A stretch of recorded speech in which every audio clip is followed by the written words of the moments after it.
Hello, this is Matt on the Moon Lambo channel, and bad news, guys. Ripple is dodging taxes with XRP schemes. Ooh, can't trust those Ripple guys. Oh my god, I'm going to tell you right here at the outset, the content of this really grinds my gears. In fact, my gears are getting so ground up that they're not even moving anymore. That's how ground up my gears are getting grinded. It's crazy. Look at the headline here. This is what got me going down this path. It's from AMB Crypto. Ripple co-founder Chris Larsen responds to Scathing report. And I was like, Scathing report. What is that? And then I found it. And here we go. It's from Masari. Written by Ryan Selkis. 2-bit idiot.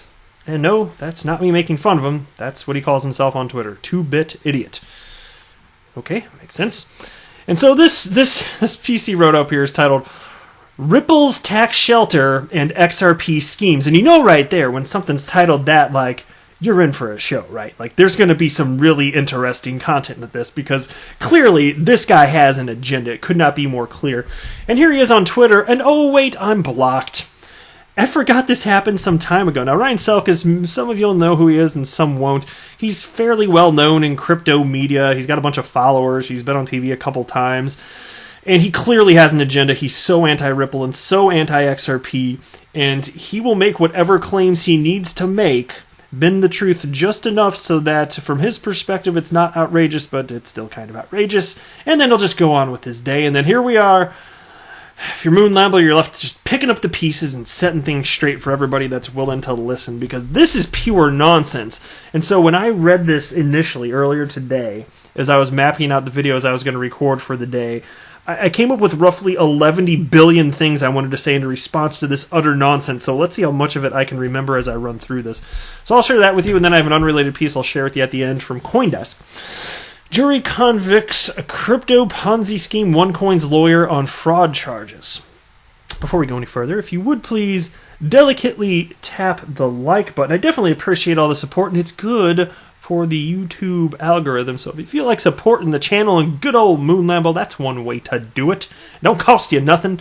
And of course, as many of you know, and some don't, there's always new people coming on board here. This channel is primarily a quilting and clay pottery channel. So, that's mostly what's talked about here. On occasion, I'll talk about Ripple and XRP. So if that sounds like something that'll really, like rev your engines, you should definitely subscribe to the Moon Lambo channel, because we can get down, we can quilt, we can crochet, do some pottery. It's awesome stuff here. Today, though, let's talk a little bit about this. Again, Ripple's tax shelter and XRP schemes. Oh my god, I can already feel the gears getting so ground up here. I feel like my biscuits are getting burnt and my vegetables are getting steamed. I don't care for it. I've had this one in the back pocket for a couple of weeks, but didn't really have the energy to publish it and then deal with the wrath of the XRP army again until now. Oh, the burdens this guy is bearing, right? Ryan Selkis. We'll go for a twofer today, since Elliptic just released a report tying $400 million of illicit activity to XRP versus $829 million for Bitcoin. Right. What the hell does a twofer? What the hell does that even have to do with your claims about Ripple dodging taxes and XRP schemes here? This is completely nonsensical, as if something of value is not going to be used by nefarious actors for bad purposes. And it comes out to 0.2% of the activity on the XP ledger, if I'm recalling. I had made a video about this yesterday, so I think I cited that properly. I apologize if not, but I think it's 0.2%. And even more, for Bitcoin, it's 0.5%. But again, you just had to throw it in there because there's an article about this. We're going for a twofer. In other words, for all that centralization, oh my god, do you see why my gears are getting ground up here? Like, I can't even get a fifth of a way through a sentence without this happening. Centralization? Centralization of what? This is, oh my god, distributed ledger technology. Ripple does not have any special powers over the XRP ledger. Oh my god. I'm just going to read the sentence and try not to do that anymore. I'm going to try to, keep the outbursts not being out, but, keep them inward, right? In other words, for all that centralization, corporate treasury shenanigans, and silver-tongued BS, I censored that, you're still getting a network that is pound for pound shadier than Bitcoin, despite what Ripple execs might have regulators believe. Pound for pound shadier. Oh my, what does that even mean? But you can't even debate a guy like that because he thinks he's entitled to his own set of facts. And if he believes he's entitled to his own set of facts, he's living in la la land. And if he's not going to acknowledge that both Bitcoin and XRP ledgers, XRP ledger, Bitcoin blockchain, technically interchangeable. XRP ledger is a blockchain, but anyway, I'm parsing my own words. But if we're not going to acknowledge that they're both decentralized, like I don't even know how you have a step forward. And I clearly, to me, it could not be more clear that the XRP ledger is more decentralized than Bitcoin. It just is. Anyway, this isn't the company's fault, of course. I'm not suggesting Brad Garlinghouse is personally laundering $400 million himself. Of course not. That would be silly and probably wrong. What do you mean probably wrong? How about most certainly, absolutely, 100%, unquestionably wrong? How about that? Probably wrong? That's what you write? So there's even a 0.1% chance that Brad Garlinghouse is laundering the $400 million himself. Oh my God, you little pudwhacker. What the... Okay, I'm going too far on that. I retract that. That was mean. I take that back. That's not Moon Lambo style. I'll let my gears get ground up, but I don't want to call people pudwhackers. All right, I retract that. All right, what the company is doing with is its affiliated foundation may actually be worse, though. Using that vehicle as a corporate and executive tax shelter, not dispensing grants to charities that would actually lead to XRP sales from its treasury, and depress the price for company and insider liquidations, and ultimately obfuscating the fact that 2.2 billion XRP accounts as circulating supply is currently locked in long-term restricted selling agreements. Okay, so consider this. The way it works, if you're talking about market cap versus circulating supply, this is how it works in the world of crypto. Once a cryptocurrency has been issued, so it's outside of the hands of that entity that created it, and mind you, Ripple did not create XRP. Once that happens, it's considered to be in circulation, right? Once it's been traded or gotten to other hands, it is in circulation, even if the individual that has it doesn't have it for sale on an exchange. Because if you're changing the metric as far as what's circulating supply is only that cryptocurrency which is traded on exchanges, well, it's a substantially smaller number than what is labeled as circulating supply on Live CoinWatch and CoinMarketCap for any cryptocurrency. That's just a cold hard fact. So it's a tiny, tiny percentage relative to that that's actually being traded at any given moment. So if you're talking about that, so you say 2.2 billion XRP it counts as in circulating supply. Who counts it as circulating supply? Well, Live CoinWatch and CoinMarketCap, fine. Ripple didn't do that. This is the way that it's just being calculated within this industry, and that's right now just how it is. Currently locked up, but so I look, if you're gonna, it's like you have different expectations for XRP than other cryptocurrencies. So I think that's so bogus. Then it continues. It's part of the hidden inflation and massive supply overhang in the XRP market, as we wrote about at length earlier this year. And I didn't bother clicking on that because then I figured that it would double or triple the length of this video, so I didn't bother clicking on that. I'm just gonna glide right past that one, right? According to the Foundation's Public Form 990. During its fiscal year 2018, year ended April 30th, 2018, the Ripple Foundation for Financial Innovation, RippleWorks, the entity affiliated with Ripple and its co-founder Chris Larsen, granted exactly $0 to other charities out of a staggering 1.2 billion assets under management. And by the way, I'm going to share with you Chris Larsen's response to that in just a minute here. And then he writes here, and by the way, that assets under management figure includes a 40% illiquidity discount on the 2.2 billion XRP on its balance sheet at the time. While the price of XRP has dropped, the foundation's XRP balance has likely grown significantly since then. Okay. At the same time, the Ripple Foundation did pay its CEO a $665,000 salary while investing $30 million in Michael Arrington's XRP Capital. Arrington, of course, is a personal friend of Ripple CEO Brad Garlinghouse. Now, where do you think he's about to go with this? So they just cited the pay of Ripple CEO Brad Garlinghouse as $665,000. Where do you think that they're going to go with this? Where do you think Ryan's going to take this? Well, check it out. Again, nothing wrong with spreading your wealth around and managing this war chest for the long term, per se. But there is a problem when actual charities are getting less out of the foundation than the insiders at Ripple. Oh my God! What does somebody's... Do you know about the free market? Look, as far as what people are getting paid, you are worth... It's just a matter-of-fact thing here. You are worth whatever somebody is willing to pay you in terms of what you're compensated for. And if you think that you're worth more, then go find somebody that's willing to pay you more. And if they are, then you're worth that much. And so if somebody's willing to pay $665,000 to him, that's the free market. Because, look, if you don't believe that that's a reasonable thing, then what should... Because, look, I'll tell you what, you could hire a kid out of college for about 30 grand, or maybe 50 grand, depending on the area, and then you don't have to pay that $665,000. But what about all the experience associated with it? What about the free market that says, yes, Brad's skill and talent and time is worth that much per year? Who the hell are you to say if he's bringing in more in value for the company than that per year? And if he's not, then he gets the boot, right? That's how the free market works. To turn that into some sort of thing is... Because look at what they're doing here. Because even if you don't like the free market for some reason, and I'm not trying to get into some sort of political thing, so is your stance seriously that they weren't kind enough with all of their very generous donations because the Ripple CEO makes $665,000? Is that really the position that you're going to take? Do you see how kooky that sounds?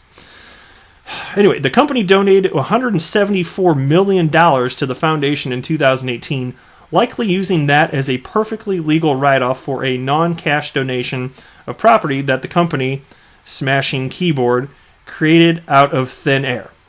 Oh my God, Ripple didn't create it, and all cryptocurrencies are created out of thin air. As David Schwartz has stated, cryptocurrencies do not occur in nature.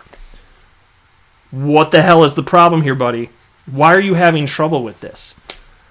Oh, my God. And if you think that it's that, even if they had created it, if you think it's so easy, why don't you, Ryan Selgus, create your own cryptocurrency and do whatever it takes for you to have that cryptocurrency achieve a market cap in the billions? Can you do that? How about people? Because nobody can force anybody to value it at that. It means that they're actually adding value to the crypto ecosystem. That's why it has value. That's the reason that out of the last 6 years, XRP has been in the top 5 of cryptocurrencies. It's not by chance. It's not pure luck. People are valuing what they have put out there. And fine, a lot of it's speculation, but people are actually valuing it, including me. This is pure garbage. Absolute garbage. Your points, it's just non sequitur point after non sequitur point. It's just non sequitur logic. That's purely what it is. It makes not a damn bit of sense in the world. So let's hop over here now to the AMB piece, AMB Crypto. Ripple co-founder Chris Larsen responds to scathing report. A recent report published by Masari claimed that Ripple is using its affiliated charity foundations as a shelter for corporate and executive taxes. And let me state this too, as it pertains to quote-unquote dodging taxes, if you're reducing the amount of taxes that you owe to the federal government or even state government, whatever it is, if you're reducing your taxes and you're doing it in a legal way, that's smart. Why should you pay more than you're owed? I hate it when people do this. I don't care what side of the... You see it in politics all the time. I don't care what side of the aisle you're on. I think it's disgusting. I'm not making a stance for left or right. I'm just saying if you're doing this, you're scum, because people should pay the taxes that they owe. They absolutely should. Of course they should. But to think that they should pay more and not take of advantages that were created by the bureaucracy that is the federal government in the first place, like what the hell is that? It makes no damn sense in the world. So anyway, the report itself cited an elliptic report which tied XRP to illicit activity worth $400 million. Masari added that Ripple is obfuscating the fact that the 2.2 billion XRP accounts as circulating supply are currently locked in long-term restricted selling agreements. It said, quote, again, according to the foundation's public Form 990 during its fiscal year 2018, ended April 30th, 2018, the Ripple Foundation for Financial Innovation, the entity affiliated with Ripple and its co-founder Chris Larsen, granted exactly $0 to other charities out of the staggering 1.2 billion assets under management. And I know I already read that earlier, but I wanted to set it up again because there are more quotes coming here. Chris Larsen, co-founder and executive chairman at Ripple, was quick to respond to the report, with Larsen claiming that the Masari report contained inaccuracies, adding that RippleWorks had donated over $25 million to support incredible social ventures. Alongside a link to RippleWorks' portfolio, Larsen said, quote, Doug Galen and I first set up RippleWorks to be an operating foundation, meaning we supported charitable work with our projects versus giving money. How about that? According to Larson, after XRP's growth in late 2017, RippleWorks was reclassified as a non-operating foundation, which allowed them to distribute high-impact financial support to social ventures, bringing people out of poverty across countries like Senegal, Kenya, Nigeria, and Myanmar. But of course, right there, Ryan Selkis, you must think that's a terrible thing, because they're dodging this or that. Well, no, if they're within the laws, that's a totally bogus argument. I think it's completely disingenuous, and you're ruining your own credibility when you make bogus claims like that. Ryan Selkis. Larson also spoke about how the 2019 fiscal year reflects this change in resources and operations, and that Form FYE 2019-990 will be made publicly available in the next few weeks. Larson did not, however, comment on the large amounts of XRP supposedly being used for illicit activity, the claim that was made by Elliptic a few days ago. It must be noted, however, that the XRP used for such activities still constitute only a minute percentage of the total XRP used for transactions. So there you go. I hope that's a reasonable rundown from your perspective. That's how I see it. And I'm going to continue to call garbage like this out when I see it. He just could not be more incorrect. And the narrative that he's painting right here, it deserves to be stomped on, and that's what I'm doing in this video. It's nothing personal, and that's why I took back the Pudwhacker claim. But it still makes me laugh. I'm sorry. Sometimes I'm behaving a little juvenile here, okay? I admit that, and that's why I took that back, though. But still, this deserves to be stomped on, and I'm going to continue to call out garbage like this when I see it. It's nothing personal. It really isn't.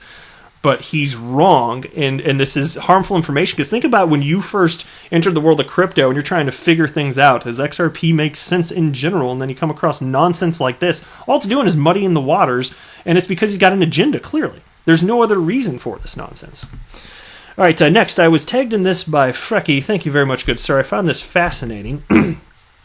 And so there's a little screen grab. It says, let's see what happens in 2019. And so there's this chart here, XRP historic highs, lows, and averages here. And you can see what they are from 2013 up until, I guess, technically part of 2019. We're not finished here, but it shows the high for the calendar year and the low for each calendar year. And then the fun part is what price would the XRP high be in 2019 if it increased by past percentages in any given calendar year? So if you take a look at this line, you can see increase the 2019 low so far anyway, because the year's not over, by the percentage gain increase from the bottom to the top in any given calendar year. And so in 2013, for example, that would have been 2,037%. In 2014, 959%. In 2015, that would have been a 505% increase. 2016, just 89%. But then 2017, 52,953%. 2018, 1,412%. And so, and look, and I made a point in the video yesterday, I've said this a few times, more than a few times over the course of the life of this channel. The multiplier effect as more money comes into the space will be diminished with each additional bull run that comes. And so, the one we saw in 2017 is spectacular, but in terms of the multiplier effect, and I think it's going to be gigantic, but I don't suspect that in terms of percent, I'm not talking dollars, in terms of percent, I don't think you're going to see that type of return, but in terms of dollars, there is no cap on what XRP can go to, and I do mean that in quite the literal sense, because it's humans that are deciding what the value of XRP is. Now, you can talk about what's reasonable. I'm not saying that XRP is ever going to be worth like $50,000 each, for example. I'm not saying that. To me, that would sound a little bit unreasonable, or maybe a lot a bit unreasonable. I'm just saying that technically humans can value it at whatever they do, and it's just the sum of what humans want to buy and sell it for, and then you get the market rate. That's pretty much it. So anyway, I just thought it was a fun chart to look at, so I decided to share it with you. All right, last piece here from CoinDesk. Jury convicts crypto Ponzi scheme OneCoin's lawyer on fraud charges. Mark Scott, the lawyer behind Ruja Ignatov's OneCoin, was found guilty of laundering $400 million for the Ponzi scheme on Thursday. OneCoin has been called a pyramid scheme and multi-level marketing ploy by federal prosecutors in the Southern District of New York, who have aggressively pressed charges against the international operation they say generated in excess of $3.7 billion in sales revenue. The verdict adds another name to the growing list of convicted OneCoin officials. Scott was convicted of washing a sizable portion of that haul. He was found guilty Thursday with laundering $400 million starting in 2016. He now faces potentially up to 50 years in prison as well as disbarment. Whew, damn. Maybe you shouldn't have done that. As my grandpappy used to say, people are no damn good. The money flowed through an elaborate network of fraudulent private equity investment funds and between international tax havens, from the British Virgin Islands to Ireland to the Cayman Islands, that obfuscated their source, according to the press release. In the process, Scott skimmed off $50 million for himself. He lined his pockets with over $50 million of the money stolen from victims of the OneCoin scheme, U.S. Attorney Jeffrey S. Berman said in a statement. Scott, who boasted of earning 50 by 50, now faces 50 years in prison for his crimes. Now that is something, 50, 50, 50. Scott's conviction in the Southern District of New York comes just over a year after his arrest, and on the heels of last week's news that Konstantin Ignatov, another high-ranking OneCoin official and Ruja Ignatov's brother, had reached a plea deal with prosecutors. Regulators and investigators around the world have derided OneCoin as a blatant scam, with warnings and prosecutions coming out of Africa, Europe, Asia, and North America. Chinese authorities alone prosecuted at least 98 OneCoin individuals since September 2017, so they're wasting no time. OneCoin still operates out of its founder Ruja Ignatov's home country in Bulgaria. The Department of Justice has issued an arrest warrant for Ruja Ignatova. The OneCoin founder has not been seen since her disappearance in 2017. And so Scott's sentencing is scheduled for February 21st, 2020. Glad I'm not that guy, but of course I never would have done that. This is a terrible human. That's it for this video. I am not a financial advisor. Do not buy or sell anything because of anything that I say or write. That would be a very, very, very bad idea. Until next time, to the moon, Lambo!